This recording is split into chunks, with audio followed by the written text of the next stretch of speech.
Hello friends, ये कथा है धनतेरस की। एक समय भगवान विष्णु मृत्युलोक में विचरण करने के लिए आ रहे थे।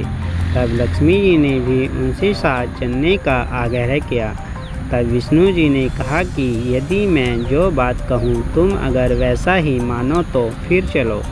तब लक्ष्मी जी उनकी बात मान गई और भगवान विष्णु के साथ भूमंडल पर आ गई। कुछ देर बाद एक जगह पर पहुंचकर भगवान विष्णु ने लक्ष्मी जी से कहा कि जब तक मैं न आऊं तुम यहाँ ठहरो। मैं दक्षिण दिशा की ओर जा रहा हूँ, तुम उधर मत आना। विष्णु जी के जाने पर लक्ष्मी जी के मन में कौतूहल जागा कि आखिर दक्षिण दिशा में ऐसा क्या रहस्य है जो मुझे मना किया गया है, और भगवान स्वयं चले गए। लक्ष्मी जी से रहा न गया और जैसे ही भगवान आगे बढ़े लक्ष्मी जी भी पीछे पीछे चल पड़ी। कुछ ही आगे जाने पर उन्हें सरसों का एक खेत दिखाई दिया जिसमें खूब फूल लगे थे।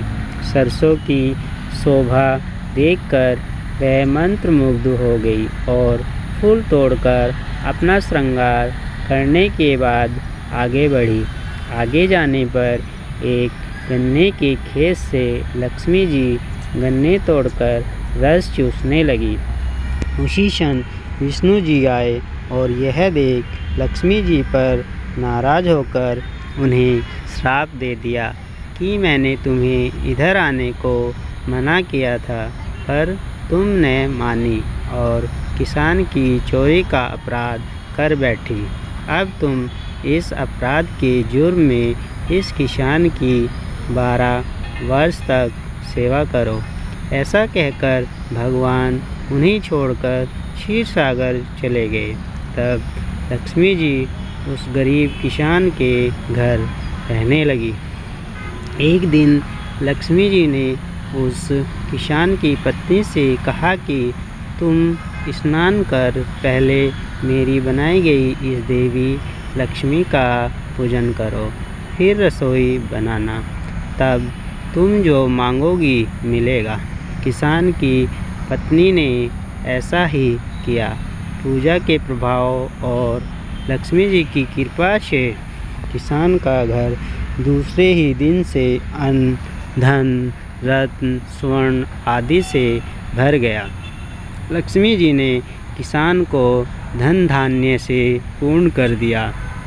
किसान के 12 वर्ष बड़े आनंद से कट गए। फिर 12 वर्ष के बाद लक्ष्मी जी जाने के लिए तैयार हुई। विष्णु जी लक्ष्मी जी को लेने आए तो किसान ने उन्हें भेजने से इनकार कर दिया। तब भगवान ने किसान से कहा कि इन्हें कौन जाने देता है, यह तो चंचला है, कहीं नहीं ठहरती, इनको बड़े बड़े नहीं रोक सके। इनको मेरा श्राप था, इसलिए 12 वर्ष से तुम्हारी सेवा कर रही थी। तुम्हारी 12 वर्ष सेवा का समय पूरा हो चुका है। किसान हठपूर्वक बोला कि नहीं, अब मैं लक्ष्मी जी को नहीं जाने दूंगा।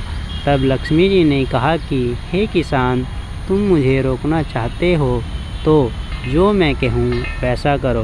कल तेरस है, तुम कल घर को लीप पोत कर स्वच्छ करना। रात्रि में घी का दीपक जलाकर रखना और सायंकाल मेरा पूजन करना और एक तांबे के कलश में रुपये भरकर मेरे लिए रखना। मैं उस कलश में निवास करूँगी, किंतु पूजा के समय मैं तुम्हें दिखाई नहीं दूँगी। इस एक दिन की पूजा से वर्ष भर मैं तुम्हारे घर से नहीं जाऊँगी।